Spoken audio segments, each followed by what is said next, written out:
հարցս արտաքին գործերի նախարար պարոն Միրզոյանին ուղղված։ Պարոն նախարար, Եվրամիությունից հնչում են ուրեմն Հայաստանի Հանրապետության խաղաղությանն ուղղված քաղաքականության աջակցող հայտարարություններ,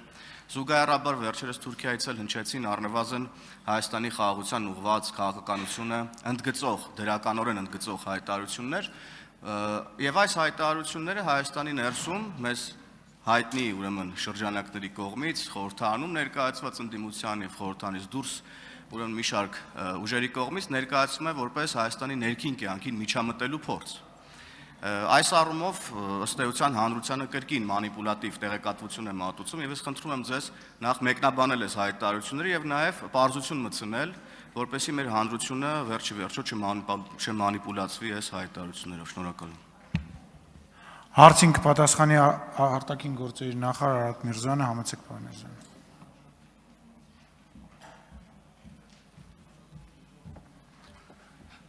Բարև ձեզ,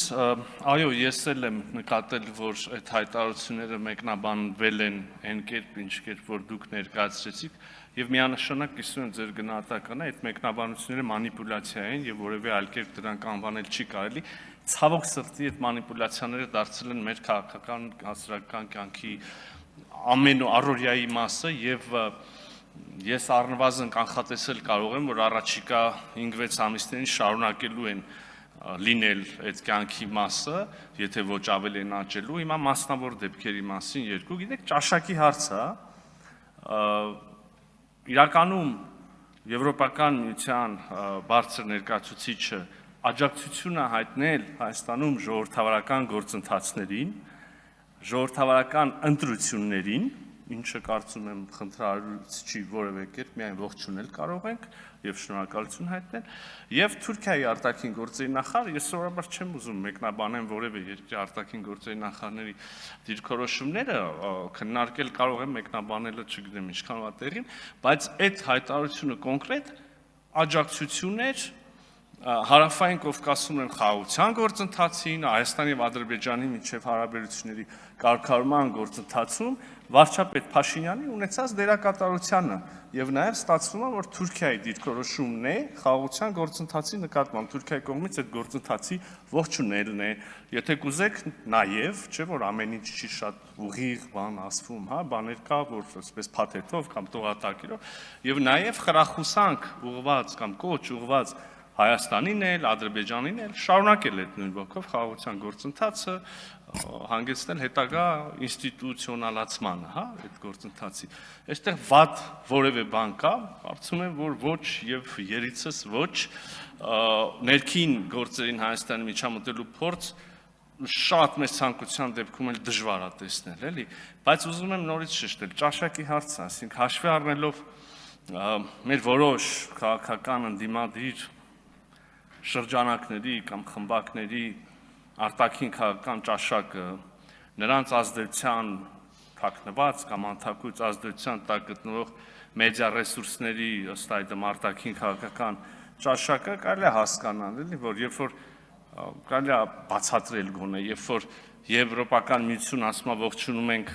Հայաստան եւ կաջակցենք Հայաստանի ժողովրդավարությանը, ասում են ներքին գործերի միջամտության փորձ է, երբ որ Թուրքիան ասում է ողջունում ենք խաղաղությունը եւ դրանում վարչապետ Փաշինյանի դեր ասում են ներքին գործերին միջամտության փորձը պարզ է, չէ՞ որ այս ուժերը եւ իրենց տիրապետության տակ գտնվող մեդիա ռեսուրսներ ընդհանրապես չեն նկատում այն ճաշակից բխող մյուս կողմից եկող զանազան գնահատականներ եւ ուղերձներ, որոնք այս պարագայում ես կասեի մեծ դժվարությամբ պետքա աչք փակել եւ չհամարել ներքին գործերի միջամտության փորձ։ Չգիտեմ որքան ստացվեց ուղիղ պատասխանել, գուցե փոքրինչ խուճուճ ստացվեց, գուցե ոչ այնքան։ Լավ ստացվեց, արձագանք։ Շնորհակալ եմ պատասխանի համար պարոն Միրզոյան եւ ձեր պատասխանից երկրորդ հարցը բխեցնեմ, մենք խոսում ենք Թուրքիայի հետ դիվանագիտական հարաբերությունների հաստատումից, ինչը չափազանց կարևոր է, թե Հայաստանի Հանրապետության տնտեսական կյանքի համար, թե տարածաշրջանում խաղաղության կայունացման եւ դրա անվերջնական ամրացման համար, եւ երեք Ադրբեջանի նախագահը հրապարակային իր խոսքում խոսեց եւ փոխկապակցեց Հայաստան-Ադրբեջան դիվանագիտական հարաբերությունների ուրեմն հաստատումը Հայաստան-Թուրքիա դիվանագիտական հարաբերությունների հաստատման հետ։ Եվ սա էլի կրկին քիչ առաջ մեր ունեցած խոսակցության տրամաբանությամբ էլի տարբեր կերպ է մեկնաբանվում եւ նաեւ տարընկալումների տեղի կա տալիս, ըստ խնդրում եմ նաեւ այս հատվածը եւս մեկնաբանեք, շնորհակալ եմ։ Դե գիտեք, մենք ինքներս որպես քաղաքական օրակարգի մաս երկու առանձին կարգավորման գործընթաց ենք շարունակում եւ իրականացնում եւ երկուսում էլ ունենք ամենտեղի շոշափելի հաջողությունները, երկուսում էլ ունենք հստակ ձևակերպած հետագա քայլերի մասին պատկերացումները կամ ակնկալիքները կամ վերջնարդյունքների մասին եւ այս ամբողջ ինչ որ ասեցի հրապարակային, այստեղ մի գրամ գաղտնիք չկա եւ մենք ասում ենք, որ սրանք ամեն դեպքում մեկը մյուսով պայմանավորված չեն։ Բայց նաև եթե լրիվ օբյեկտիվ ուսումնասիրող որպես քաղաքական օրակարգի մաս, բայց լրիվ օբյեկտիվ ուսումնասիրողի աչքերով նայողը դժվար թե կապը չտեսնի, ի վերջո Թուրքիա եւ Ադրբեջանի միջև հարաբերությունների սերտությունն էլ ոչ մեկի համար գաղտնիք չի, ի վերջո այդ երկու երկրներն էլ են իրանք ասում, որ Հայաստանի հետ կարգավորումը զուգահեռ են տեսնում ամեն մեկը իր համար այն մյուս երրորդ երկրի հետ ունեցած ուրեմն բանի չափով, հաջողության չափով, բայց այսինքն ինչ որ առումով այս կապը մենք պետքա ճանաչենք, բայց նաև դե իհարկե դա հո երրակողմ կարգավորում չի վերջո, եւ ես օրինակ կարծում եմ, որ եթե մենք Ադրբեջանի հետ այսօր ունեցանք այս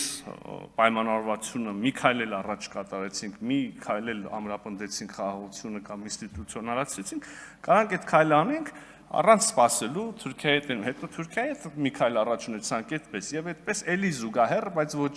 նույն օրը կամ բանով էլի, այսինքն այո, ինչ որ կապ անշուշտ կա, բայց դրանք